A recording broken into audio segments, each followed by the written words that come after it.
Reggie Miller calling the Western Conference Finals in Orlando alongside Brian Anderson, Chris Webber, Allie LaForce. Game 3, Lakers-Nuggets. Let me start at the end of that game. What were the Nuggets trying to do, supposed to do, and how'd the ball end up in Anthony Davis's hands, Reg?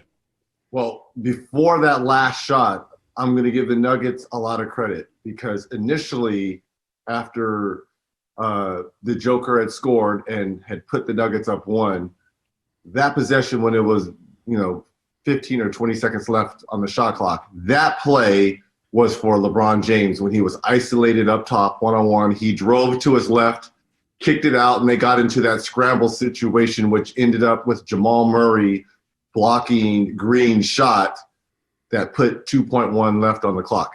That initially was great defense by the Nuggets. So with 2.1 left on the clock, if you're Michael Malone, there's not a lot of time to do too much, maybe one dribble, go up. So I think his thinking was, let's protect the rim, no alley-oop. So you put a big on the ball, which was Jokic, and you put another big in the game who guarded Anthony Davis, which was Mason Plumlee. This is where the problems happened because what we saw was a lack of communication on the Nuggets' part. When Anthony Davis came off a brush screen with LeBron James, it should have been a switch between Mason Plumlee and Jeremy Grant. You see those lack of communications if we were playing in a normal situation. They would have been playing in the Staples Center with 20,000 screaming fans and you can't hear, you're trying to communicate to your teammate. But in a bubble situation, total breakdown because that was either supposed to be a switch, Jeremy Grant taking Anthony Davis as he brushed off LeBron, or Mason Plumlee, as we call it, trailing, locking and going and staying on the hip of Anthony Davis. He goes, Plumlee, to the body of LeBron. Jeremy Grant stays with LeBron, and Anthony Davis is wide open for a 3. I will say this. I give the Joker, Jokic, a lot of credit because remember, he was guarding Rondo out of bounds, and he gave a valiant effort in trying to contest that shot, but it was too wide open for AD. Imagine if AD doesn't hit that shot. What are we saying today about that game? I think it would have been a collapse by the Lakers because they were in control of that game pretty much the whole way. I give the comeback kids a lot of credit. Denver, they've been the one team, especially during these playoffs when they've been down double digits, have found a way to get back in ball games. But if we're fifths, Anthony Davis hits the shot, and it's a crushing blow for a young team that has battled back all the way. Jokic was finally the same Jokic we saw in that Clippers series where he dominated the paint area. But it's tough loss for the Nuggets because they easily could have evened up this series at 1-1. I think that the talking heads media critics would have been all over LeBron that he didn't take the last shot. If Anthony Davis takes the shot and misses the shot, then you know what the reaction is going to be, Reg. Oh, why isn't LeBron taking the shot here? Well, I think LeBron is always going to make the right play. And the right play on the initial drive was right because he collapsed the defense and kicked it out, and they got into the scramble situation. But, of course, LeBron is always going to be the focal point of what people want to say towards the end of games. But the Lakers are up 2-0. Anthony Davis. And by the way, I know we're in this bubble situation. How about some of the game winners that have gone on down here from Devin Booker versus the Clippers, Luka and his game winner versus the Clippers, OG Anunoby, that he tied up that and rechanged that series. And then last night, AD with the game winner at the buzzer. It shows you, they're in a bubble and they don't have their fans in front of them, but the play and the shots have been unbelievable down here. What was your reaction to LeBron publicly saying that he was PO'd, that he only got 16 first-place votes for the MVP? So is he more upset that he didn't win MVP? Is he conceding that, okay, maybe I shouldn't have won MVP, but I certainly should have gotten more first-place votes, which it kind of sounded like? Look, that's a heck of a list to be on. I know he's been runner-up 4 times along with Larry Legend. I think it was more so for him to kind of get him going, which he kind of showed last night. He had 12 of the first 14 points for the Lakers and 20 of their first 40, and then he kind of tapered off after that. I think this was more for LeBron to kind of get him going throughout this series and the rest of these playoffs. Wait, do you think that he's manufacturing this? That he's because he wasn't the MVP during the regular season. No, he wasn't. It was Giannis, but I think this is a Michael Jordan move.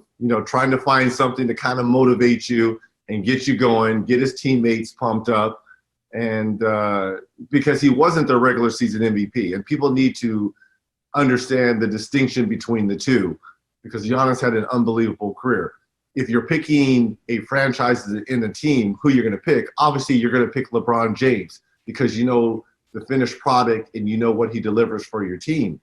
But in terms of numbers and MVP, I voted for Giannis. Giannis was my MVP. Yeah, I didn't. I guess he might have been upset that it wasn't close at all. And look, LeBron was a great story this year. And as we've talked about, part of this vote or the thought process is always what is the good story.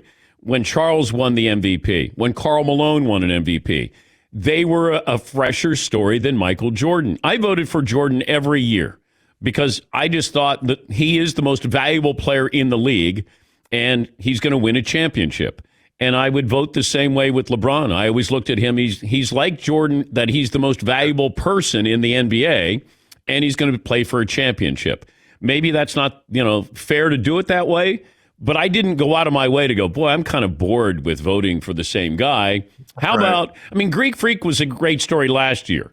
He wasn't the same story this year. I thought LeBron was a better story. That didn't mean he was the MVP, but I probably would have leaned that way to vote for LeBron to do what he's doing. And he completely reinvented the roster, made Anthony Davis the focal point, led the league in assists, and he did it in the Western Conference where people said, well, let's see what LeBron would do if he played in the Western Conference. So from a storyline, that was a better story than the Greek Freak. And also, Theodore, I think if you ask LeBron deep down, he's trying to do something that no one's ever done in the history of the game. And that's win 3 championships with 3 different organizations and winning finals MVP. No one's ever done that. He's done it twice, obviously, with Miami and Cleveland, and he has a chance to do that with the Lakers. Obviously, he would probably be battling for that finals MVP with Anthony Davis, but he has an opportunity to do something Michael Jordan's never done, Larry Bird, Kareem Abdul-Jabbar. Kawhi Leonard is on that track. He has a shot to do that, but obviously he lost this year to win finals MVP for 3 different teams. But I think, yeah, he's probably disappointed that he didn't get enough first-place votes this year behind Giannis. But I think in the back of his mind, he has bigger goals, which is number 1, winning a championship for the Lakers, which would be his 4th, but winning finals MVP as well. Yeah, I think that he's trying to create something the same way Jordan did. I totally get it. And for him to kind of put it out there publicly, that – and people said, "Oh, it's sour grapes." That. No, I don't think so. I don't think that. I would say more so it's a rally cry for his teammates, for them to kind of pick up, for them to see. You call it manufactured that he's upset about it, but when they see that, they kind of want to rally around him and play better for him to get into a situation where he can win a 4th championship. Reggie Miller joining us from the bubble. You got Game 3, Lakers Nuggets. That'll be tomorrow night at 9 Eastern. Are people gathering to watch the NFL? Like when you're in the bubble, did you get together with anybody to watch football yesterday before your game? I didn't. Social distancing. Our hotel, I would say, is less than 50% capacity full. And a lot of people, they do have TVs going down in the lobby and stuff, but a lot of people aren't gathering. I think they're doing the smart thing and staying in their rooms and watching it. But in the comforts of your room, you get a chance. You have the clicker. You can, go through all the games, and you have, on your. Yeah, but it's kind of sad. You're by yourself in your room. You're right. It's not the same, but you can kind of like for me, yelling at the television on that Atlanta Dallas Cowboys game. To me, how does that happens at a college game? That may happen, certainly happens at a high school game. That cannot happen at the professional level. It's plays like that get coaches fired the next day. Because to me, it looked like the Falcons had no idea what the rules were on that onside kick, that they could just fall on the ball at any time. That's just me. I profess I love football, but I'm a fan of football. But for me, that was my observation. They did not know what the rule was. It's like J.R. Smith not knowing how much time is left in the closing moments of a game. And you saw LeBron's look at him, right? Yeah. If I'm the rest of those guys, I'm looking at the guys on the football field like, fall on the football. Come on, man. That can't happen. That cannot happen. The Celtics and Heat, with the Heat up 2-1.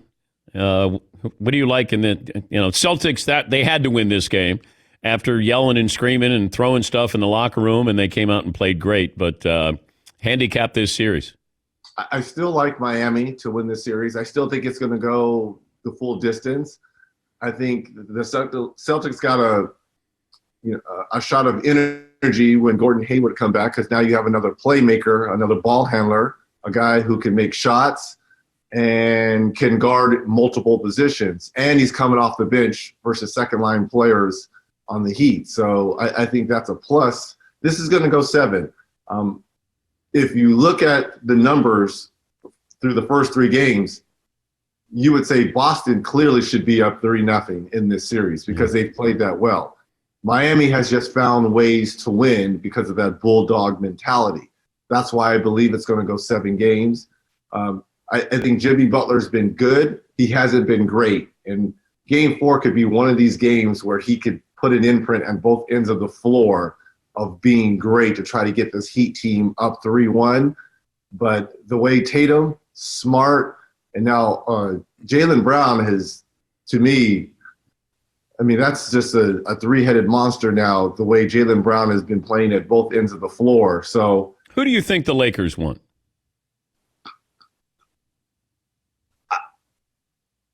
They probably would want Boston, just for the simple fact Boston has 17 championships. The Lakers have 16.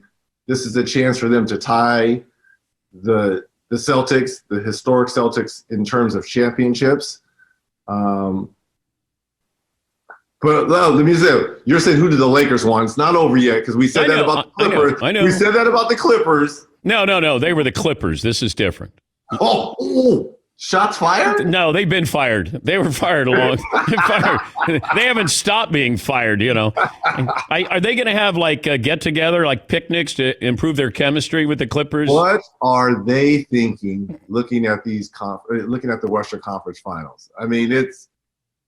This has got to be gut-wrenching for them. I would gut-wrenching. I would think. If at all they're watching it. They're probably not even watching it. It's probably too painful to watch.